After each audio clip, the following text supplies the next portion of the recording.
In a significant move, the Donald Trump administration in the U.S. has stepped up its clash with Harvard University by stripping the school of its right to admit international students. The decision has left thousands of foreign students, including hundreds from India, in a state of complete uncertainty. The Trump administration has said it is halting Harvard University's ability to enroll international students and has ordered existing international students at the university to transfer or lose their legal status. The international students have been told to either transfer to another university or lose their status, something that has caused more anxiety amongst all students. Anywhere between 500 to 800 Indian students are in Harvard, and that is something that is now going to be very closely monitored as to how any solution could be found for them. Right now, 788 students from India are enrolled at the university, and the move could significantly affect the university, which enrolls nearly 6,800 international students,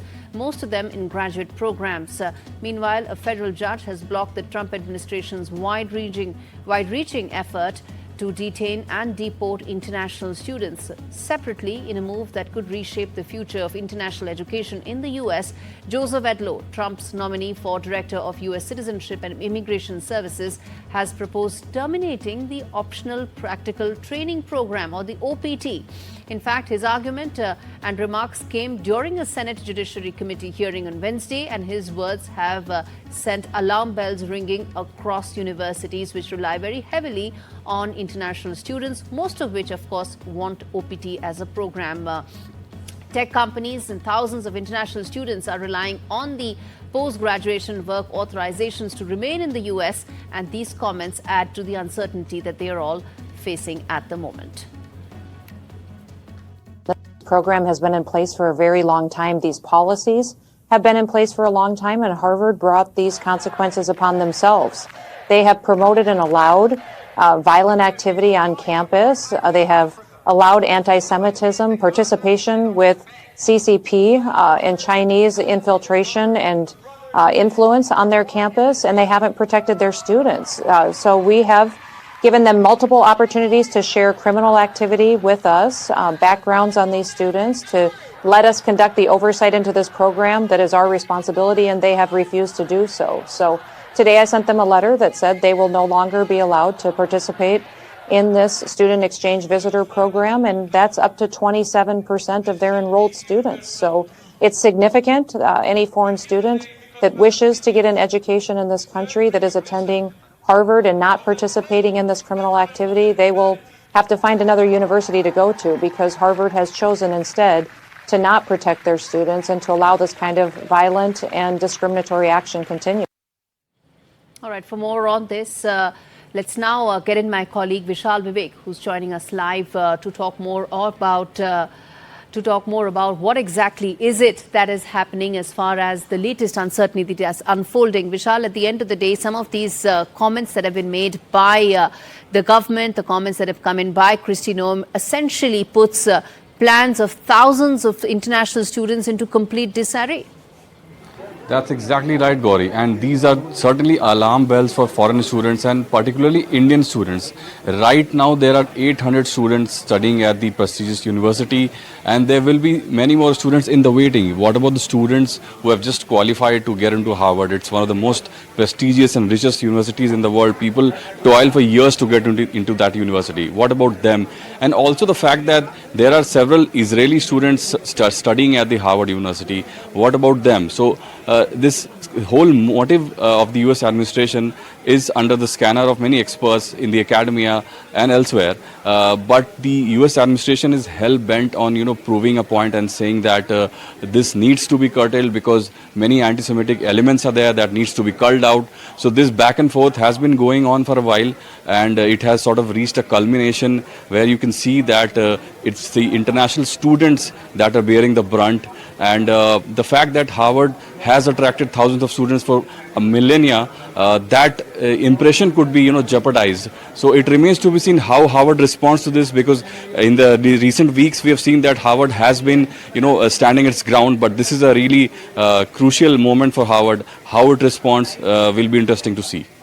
All right, Vishal, we'll leave it there. Thanks much for breaking that down for us, uncertainty for all those international students. And to talk more on that, let's get in Harvard alumni to understand the scale at which this is set to impact students around the world, including, of course, Indians as well. Richard Painter, who's an alumni of Harvard and a law professor at the University of Minnesota, joins us to talk more on this. Thank you so much, Professor Painter, for speaking to me. Let me start by asking you that as someone who's been shaped by the ecosystem of Harvard, what's your reaction to the kind of decisions that the Trump administration is looking to take, or has already taken, in fact? Well, I have spent over 30 years teaching in several universities in the United States where international students are vitally important to the intellectual life of every university I've worked at. And it's very, very important that international students feel welcome in the United States. And now, for the first time in decades, we have a political situation where the Trump administration has sought to raise the hurdle for international students coming to the United States at many, many universities. Harvard has been singled out for particularly harsh treatment because Harvard will not agree to some of the demands of the Trump administration with respect to the administration of Harvard University on issues that have nothing to do with the vast majority of international students who come to the United States to study and to contribute to our intellectual life and who are welcome here. Professor Painter, what about the crux of the argument essentially is that Harvard University promotes anti-Semitic comments and promotes that kind of thought. They haven't been able to back that with any argument. How do you feel about the comments that have been made against Harvard, particularly about anti-Semitic thoughts? Well, the Trump administration has made similar allegations about many, many other universities in the United States. And there are concerns about some of the protests about the Israel-Hamas war getting out of hand and anti-Semitic slogans that have been repeated at these protests at many universities in the United States. This is a concern, but this has nothing to do with the vast majority of international students who come to American universities to study, not to protest, and certainly not to engage in anti-Semitic behavior.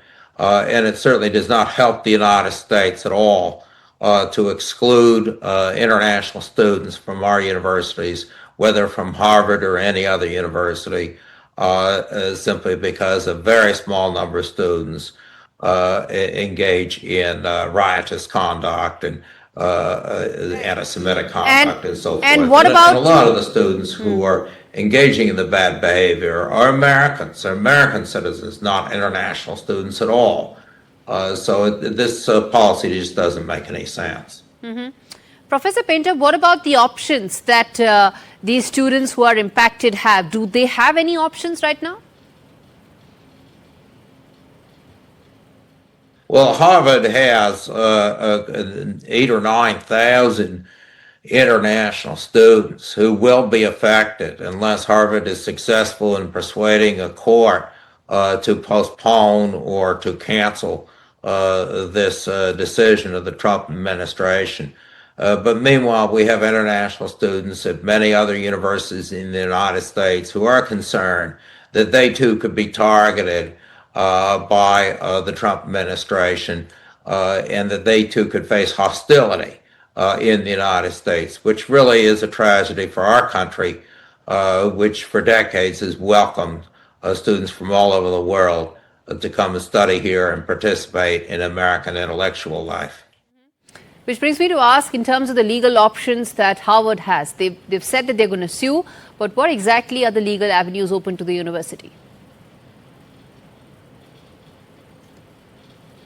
Well, the first issue here is that Harvard is not engaged in any conduct itself that would make Harvard an unsafe place for international students to study the problems that have been identified with anti-Semitic protests involve a very small number of students and very few international students, but have taken place at universities all over the country. So Harvard could easily make a strong case that they are being singled out, that Harvard is being singled out with a broad sweeping prohibition on international students, which, by the way, would include students from Israel and other very, very close allies of the United States who would be prohibited from studying at Harvard because the Trump administration simply has a vindictive attitude toward Harvard at the moment. And Professor Painter, which brings me to ask you my last question, which is, what precedent does this set for federal oversight of academic institutions? Does this move prompt a broader re-evaluation of international student programs across the U.S.? Well, there has been a re-evaluation of international student programs across the United States, entirely apart from the initiatives here of the Trump administration. The very small number of international students who do engage in disruptive conduct, but very few. And indeed, there are American students who engage in disruptive conduct. We in the United States value international students, and I don't think that the Trump administration is going to deter universities from continuing to seek to attract international students to bring their perspective to our educational system. But the problems, once again, are problems that are not particular just to Harvard, but to many, many universities across the United States and around the world. And I think that many people here believe that international students shouldn't be singled out for discriminatory treatment, and Harvard itself shouldn't be singled out for retaliatory treatment by the Trump administration. All right, we leave it there. Professor Painter, thank you so much for speaking to NDTV.